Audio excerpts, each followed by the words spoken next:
The evening was quiet, the kind of silence that comes only when a house has already told its stories for the day. Plates were washed, lights dimmed, and the last remnants of laughter from the neighborhood kids outside had faded into crickets and a distant hum of cars on the highway. I was in my study, leafing through a worn journal that once belonged to my father, when I noticed something wrong. The small wooden box on the shelf, the one I never left unlocked, sat slightly ajar. My stomach tightened. I stood, almost in slow motion, and pulled it open. Inside was nothing but the faint outline of dust where the golden watch should have been. My father's watch. The one he wore every day until his last breath. The one he pressed into my hand and said, "This will remind you of time's true worth." At first, I thought I had misplaced it. I checked drawers, cabinets, even the old jacket I sometimes wore to formal dinners. But deep down I knew. I had noticed my son glancing at it before, eyes lingering longer than casual curiosity. The watch had a shine that drew attention, but it carried a weight no boy his age could yet understand. My throat went dry as I walked down the hallway to his room. The door was half open, and I could hear faint music, the kind of beat that tried too hard to sound mature. I pushed it open, and there he was, my son, standing in front of the mirror, holding the golden watch up to his wrist, admiring the way it caught the lamplight. "Where did you get that?" My voice was sharp, sharper than I intended. He turned, startled for only a second, before his expression hardened into defiance. "It was just sitting there," he said, slipping it fully onto his wrist. "Why shouldn't I wear it? It'll be mine one day anyway."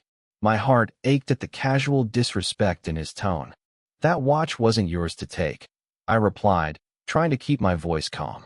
"It was given to me by your grandfather, and one day, yes, it could have been yours. But not like this." He scoffed, folding his arms. "You never let me have anything. You're stingy, selfish, always keeping everything locked away like some dragon guarding treasure. Maybe if you trusted me more, I wouldn't have to take it." His words struck harder than any slap. Stingy, selfish. Me? I, who had worked every extra hour, every night shift, every missed family outing, just to make sure he had the shoes he wanted, the games he played, the roof that never leaked. I looked at him and, for the first time, realized we weren't just separated by years. We were separated by understanding. Before we continue, be part of our growing family by hitting that subscribe button. And here's something fun. Share your name and tell us where you're tuning in from in the comments. We might feature you with a shout-out in our next video. Our shout-out goes to Stephanie Cornelius from Houston, Texas. He saw the watch as gold and shine. I saw it as memory, sacrifice, legacy. I could have shouted. I could have snatched the watch back, grounded him for weeks, laid down punishments that would sting in the short term. But something inside me said that would change nothing. He would wear his resentment like armor, and the lesson would slip through the cracks of his pride. My father's voice echoed in me. Words he used to say when I was younger and impatient. "A man owns nothing until he earns it." At the time, I thought he meant money. Only later did I realize he meant respect, trust, and the weight behind every gift. So instead of yelling, I simply looked at my son and said, "If you think it's yours already, then keep it. But remember, you don't just wear the watch. You wear the story behind it. And one day, that story will either crush you or make you." Then I turned and walked out, leaving him standing in stunned silence. Inside, my chest burned. I knew I had to teach him, not with anger, but with a lesson he'd never forget. That night, lying awake in bed, I replayed the scene over and over. His glare, his words, my father's mantra.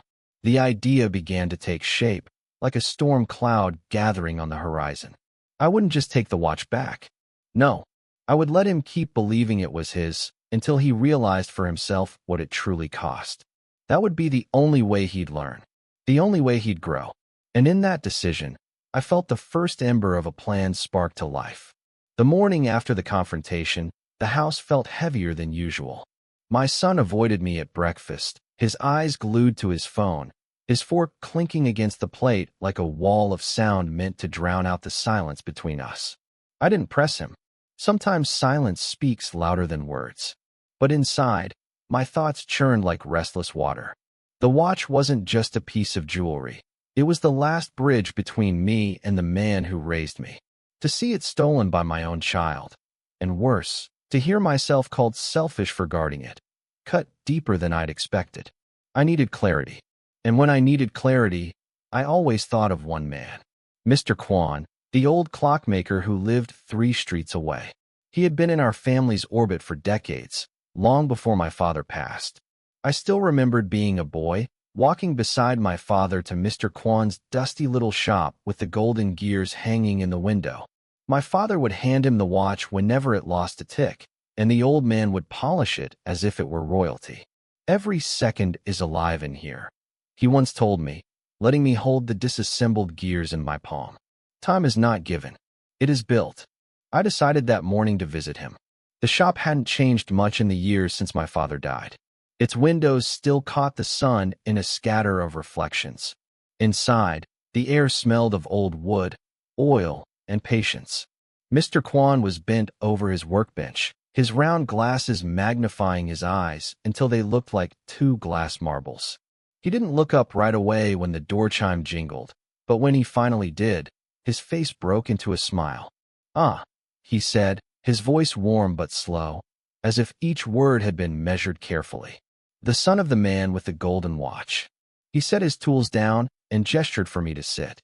"I was just thinking about him this morning." Hearing that nearly broke me. I sat down heavily, the weight of last night pressing against my chest. "Mr. Kwan," I began, "I need your advice."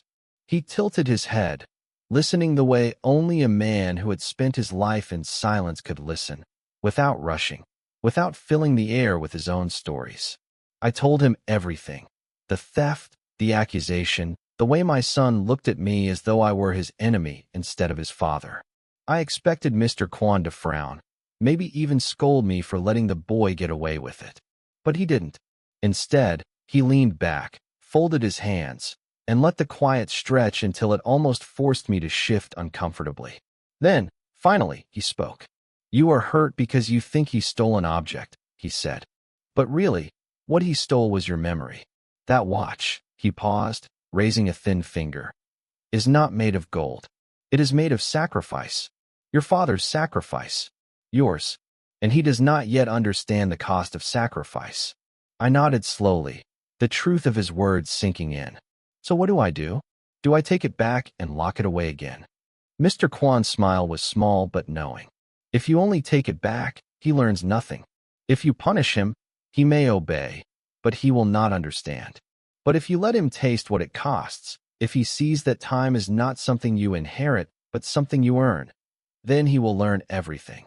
His words hit me like the sound of a bell in a quiet room. Simple, but impossible to ignore. My father's voice echoed in my head again. "A man owns nothing until he earns it." I remembered the nights my father came home with his shirt smelling of iron and grease, his hands rough with blisters, and how he would still sit down beside me and tell me stories, teaching me that time with family was worth more than any paycheck. That was the true price of the watch, and my son had no idea what had been poured into it. Mr. Kwan leaned forward. "Do not think of the watch as a treasure. Think of it as a mirror. When he looks at it, he should not see gold. He should see himself and ask whether he has earned the right to wear it." I sat there, silent, letting the words settle like dust on an untouched shelf. Then, slowly, a plan began to take shape in my mind. Not punishment, not scolding, something more subtle, more permanent.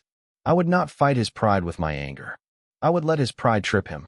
I would let him fall into the trap of his own arrogance, and only then, when the ground gave way beneath him, would the lesson strike.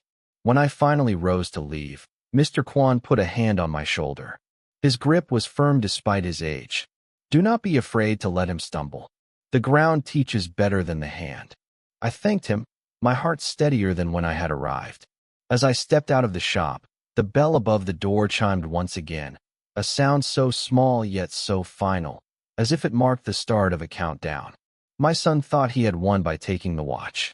He had no idea that the real test had only just begun. That night, when I returned home, I found him sitting on the couch, scrolling through his phone, the golden watch gleaming proudly on his wrist. He glanced at me, expecting confrontation, maybe even another argument. But I only smiled faintly and walked past him. That small gesture unsettled him more than any shouting could have. And deep down, I knew Mr. Kwan was right. The lesson would not come through force. It would come through time, and time was now on my side. The days that followed were strangely calm, almost too calm.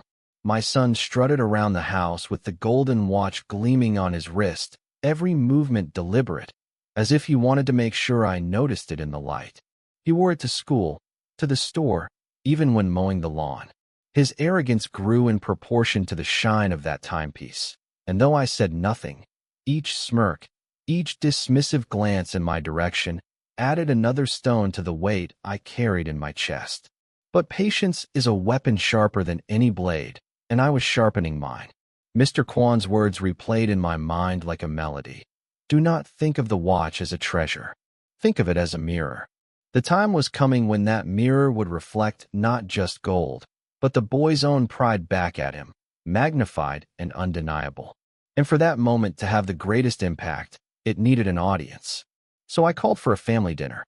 I told my sisters to come, invited my uncles and their children, even coaxed my own mother out of the quiet shell she had withdrawn into since my father's passing. It would be the first time in months that so many of us gathered under one roof. My son thought nothing of it when I mentioned the dinner, only shrugged and nodded as though it were just another dull family obligation. That suited me fine. The night of the dinner arrived warm and fragrant, the smell of roasted chicken and spiced vegetables filling the air as relatives poured into the house. Laughter bounced from wall to wall, and the hum of conversation rose like the buzzing of bees. My son lingered on the outskirts at first, but soon he slipped into the crowd, his wrist flashing with every handshake, every gesture. I noticed more than one cousin eyeing the watch with envy, whispering questions to each other. He noticed too, and he fed on it. When everyone had filled their plates and settled into the long dining room, the moment presented itself naturally, like a door swinging open. My uncle leaned across the table, pointing toward my son's wrist. "That's a fine watch you've got there," he said with a smile. "Where'd you get something like that, eh?" The room hushed just slightly, the way it does when curiosity ripples through a crowd. All eyes turned toward my son. He froze for only a second, then straightened in his chair, his chin tilting upward. Pride burned in his eyes. "It was mine all along," he declared, tapping the watch face with his finger. "Dad was just keeping it from me, like he always does. So I took it. It's rightfully mine anyway. Someday he would have given it to me, but why wait? I deserve it now." A silence spread across the table like ink in water. Forks paused midair. My mother's eyes widened, her lips parting in shock. My sisters exchanged glances. A cousin even chuckled awkwardly, thinking it was some kind of joke. But my son's grin, sharp, triumphant, unyielding, made it clear he meant every word. I let the silence linger, let him bask in it. The discomfort was its own kind of spotlight. Then I spoke, my voice calm but heavy enough to cut through the tension. "So you believe it is rightfully yours," I said. "Tell me, son, what makes it yours? What have you done to deserve it?" His smirk faltered only slightly before returning. "I'm your son. Isn't that enough? You hold on to everything like it's yours alone, like you're the only one who matters. Well, I'm tired of waiting. It's mine now." Gasps rippled through the table. My mother shook her head slowly, her hand covering her mouth. An aunt whispered something about disrespect under her breath. I stayed still, every eye in the room now locked on the two of us, father and son caught in a duel of words. I leaned forward, resting my elbows on the table, my eyes fixed on him. "You believe being born my son gives you the right to claim the sacrifices of others as your own. You think inheritance is the same as worth. Why shouldn't it be?" He shot back, his voice louder now, trembling not with fear, but with stubbornness. "Isn't that the point of family? You worked, he worked, and now I get to enjoy it. That's how it works, isn't it?" The air in the room grew thick, every ear straining for my reply. But instead of anger, I smiled faintly, a smile that carried no joy. "Very well," I said. "If you believe it is yours, then wear it proudly. But understand this, you are not just wearing gold on your wrist. You are wearing years of your grandfather's sweat, nights he went hungry, mornings his hands ached from labor.